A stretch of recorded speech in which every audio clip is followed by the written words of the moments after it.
me, mister, do you have the time? Are you so important that it stands still for you? Excuse me, mister, lend me your ear. Hi Mike, thanks for showing interest in my blog, and I hope you've been enjoying, if not all, at least some of the interviews. Let's start. Why don't we start by you telling us a little bit about yourself? Oh, hi Chu. I guess I have to say thank you to you for this great interview blog that you're doing. I think it's a great initiative, and it's a really nice way to get to know a bit more about people who you might have connected with on Twitter or Facebook or blogs, and get to know a little bit more about the person behind their tweets, behind their words. So I think it's really great. You asked a bit about myself. I'm from London, in the southeast of England, and I've lived here all my life, apart from when I was studying at university. I was up in Leicester for that period of time. That was between the ages of 18 and 22. And I was also abroad during that time. I lived in Spain for an academic year. That was part of my undergraduate degree. And I also lived in Pamplona. I worked and lived in Pamplona for a year after I qualified as an English language teacher. And yeah, that's the places that I've lived in, and I've grown up in, and educated in the southeast of England. Okay, why TEFL? It's a funny question, really. I think sometimes TEFL kind of chose me. In a way, it was something that I did because I didn't really know what I wanted to do after I finished my language degree. I knew I wanted to live abroad in some capacity, but I didn't really know what kind of thing could take me there. And that's around about the same time I got wind via my grandmother of a course that was running at the University of Greenwich. They were doing a PGCE in ESOL, which is the acronym for English for Speakers of Other Languages. And that's mainly provision of English language teaching in what's known as further education colleges or adult education colleges in the UK. So it's teaching mostly adults, or there are more and more teenagers. And it was something that was convenient for me to do after graduating with my French and Spanish degree. And that's how I started in TEFL, really. So you did some courses and ended up spending some time in Spain. Was it just a cheap way of traveling? Yeah, so I was in Spain for a while, but I don't think there's that stereotypical image of somebody doing a TEFL degree or a TEFL course and then using it to travel around different places. It's not something that I really did.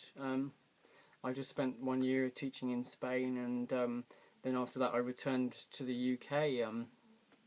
I did do a bit of travelling around Spain while I was there. I visited, first of all, when I was there in my undergraduate time, I visited Catalonia a little bit, and I got around the Basque Country when I was in Pamplona. So it was a nice way to experience Spain, but it wasn't really a cheap way of travelling around Europe or anything like that. It's not something that I've done with my teaching career or with my languages. Perhaps it's something that I might do in the future. Yeah, so Tell me, what do you remember from your early years of teaching? sometimes I just think those first years of teaching there was a lot of good. There was a lot of good I feel I did.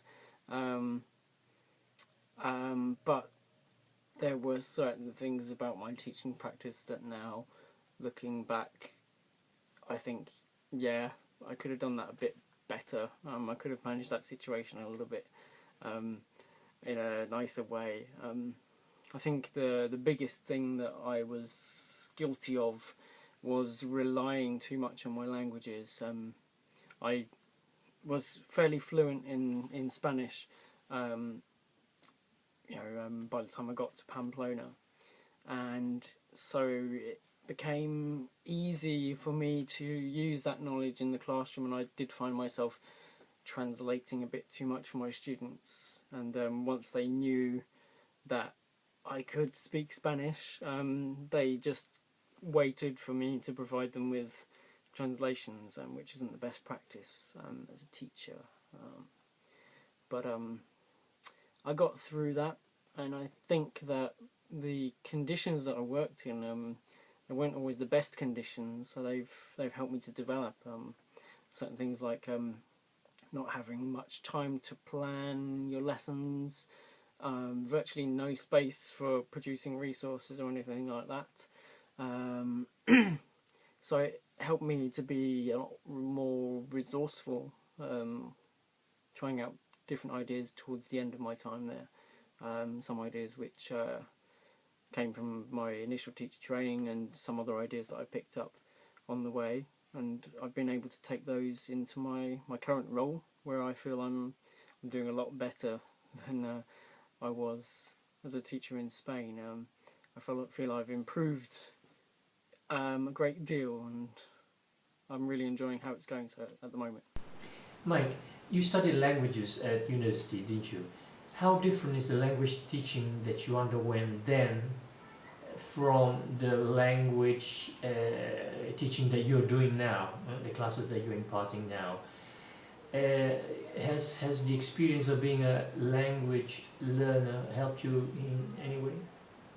Yeah, I've actually studied languages since I was 11. My first foreign language was German, quickly followed by French. So I studied those two at secondary school, and carried on with the French into university, and picked up Spanish as well. I'd have to say that sometimes it's hard to sort of remember how you learnt a language. I mean, you can recall classes and so on, but I couldn't sort of go into much depth about how my language learning was managed, or how it progressed, really. I'd say that for the most part, it was underpinned by a sort of communicative approach to language learning. We'd be given tasks where we would have to negotiate for meaning. We'd have to complete some kind of task by interacting with each other and by communicating. And I think that has influenced me as an English language teacher, quite a bit. I'd say that, particularly in my current role, I'm teaching people who've come to the UK either for a short period of time, or maybe they've come here to live for whatever reason. Getting them communicating in the language and using it. So I would say that my own language learning experience, has had some impact, some influence on how I operate as a teacher. And I think, in a way, that's probably how you start. You think back to your own experience and what worked, what didn't work for you, and you use those things, and you try them out, and hopefully, if some of them work, great. But also, you're open to other methods of teaching. You're adaptable. You can take what you have experienced or what you know, and apply it in different contexts, or not use it at all. So I think now my teaching has developed from that, and I'm more interested in using other approaches and working through other means. So I'd say I did start from a point that was influenced by my own experience, but it's kind of moved on from there. So after a year in Spain, you went back home to the UK. Did you have any urge to work somewhere else, to work somewhere away from home, to see the world, so to speak?